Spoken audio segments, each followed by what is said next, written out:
आज जनसंवाद उपक्रम संपन्न झाला आहे. आज कोणकोणते विषय महत्त्वाचे आले? आज नेहमीप्रमाणे सफाई कामगारांवर निरनिराळ्या माध्यमातून अन्याय होतो. आता वारसा हक्काचा अजून झालेला नाही, पण आमची बैठक झाली अधिकाऱ्यांबरोबर आणि त्यामुळे या महिन्याभरामध्ये जेवढे म्हणून वारसा हक्काचे प्रलंबित प्रकरणं आहेत ती आता सोडवण्याचं त्यांनी मान्य केलेलं आहे. तसंच पाणी खात्यामध्ये इंजिनियर लोकांना ठोक पगार 20,000 मिळतो आणि त्यांच्यापेक्षा कनिष्ठ जागेवर काम करणाऱ्यांना त्यांच्यापेक्षा पण जास्ती मिळतो.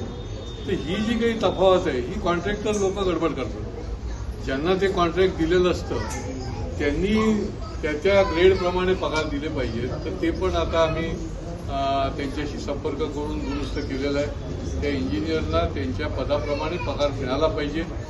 त्याचबरोबर आज रत्नागिरीवरनं पण एक आले होते.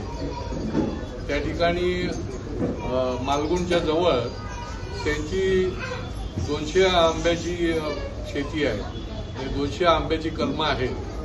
3 वेळा जळाली. त्या ठिकाणी वीज मंडळाने ट्रान्सफॉर्मर जो लावला आहे त्यांची कुठली परवानगी नाही, त्याला मोबदला नाही, कुठलं काही नोटीस नाही आणि ती ट्रान्सफॉर्मर तसाच लावल्यामुळे ही आंब्याची बाग जी आहे ती त्यांची 3 वेळा नुकसान झाली. तिथल्या कार्यकारी अभियंत्याला स्पष्ट मी सूचना दिल्या आहेत आणि मला असं वाटतं की निश्चितपणे हा ट्रान्सफॉर्मर जो आहे ते त्यांच्या आंब्याच्या बागेतून दुसरीकडे निश्चितपणे हलवलं जाईल. बाकी निरनिराळ्या नोकरी करताही काही मंडळी येतात. काही रेशनिंगच्या संबंधामध्ये काही गंभीर प्रश्न निर्माण झालेले असतात. तेही विषय या ठिकाणी आले. पोलीस स्टेशनच्या संबंधी देखील काही गोष्टी ज्या आहेत त्या अन्यायाच्या होत असतात त्या ठिकाणी संपर्क करून आम्ही निश्चितपणे सोडवले.